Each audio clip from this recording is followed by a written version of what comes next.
आंदोलन करेगी। Black fungus के मरीजों को लेकर लापरवाही किए जाने की बात का श्याम शाह चिकित्सा महाविद्यालय रीवा के डीन डॉक्टर मनोज इंदुलकर ने खंडन किया और इस आरोप को महज अफवाह और गलत बताया है। डॉक्टर मनोज इंदुलकर ने कहा कि रीवा जिले में ब्लैक फंगस के मरीजों के समुचित उपचार के साथ सभी इंतजाम किए जा रहे हैं। इस संबंध में डॉक्टर श्री इंदुलकर ने क्या कहा है, आइए हम आपको सुनाते हैं।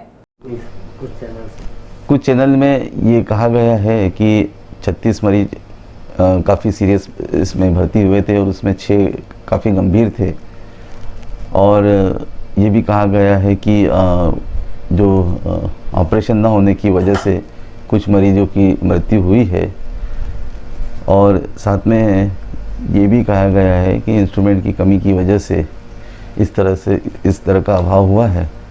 तो मैं ये इस बात का खंडन करना चाहता हूँ, और ये तथ्यहीन है कि किसी भी मरीज की ऑपरेशन के अभाव में मृत्यु नहीं हुई। मृत्यु का जो मुख्य कारण होता है ब्लैक फंगस में, जो सर्वविदित है, शुरुआत के तौर पर ये नाक के रास्ते जो साइनस होते हैं वहाँ रहता हैगा, और कई बार आँखों में जाता है, और उसके बाद फिर ये ब्रेन में चला जाता है।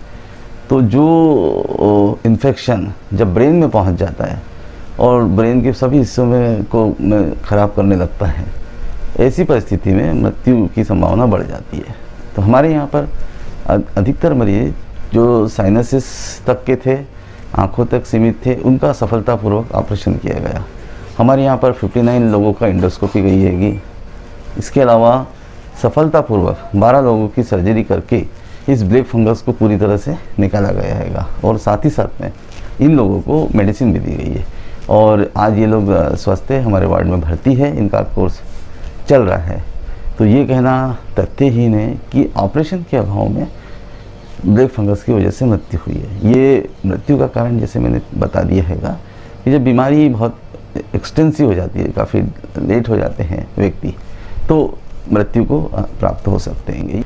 तो समय रहते अगर वो हमारे पास ये मरीज माइल्ड केस के रूप में जब ये बीमारी शुरुआती तौर पे अगर हमारे पास आ जाते हैं, तो इसका हम लोग इंडोस्कोपी से जांच कर लेते हैं और तत्काल इसका ऑपरेशन कर लेते हैं।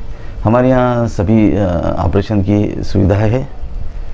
पूर्व में भी इस तरह के जो केसेस रहे हैं, वर्ष में 1 या 2 बार आते थे, तो ये सर्जरी की जाती थी।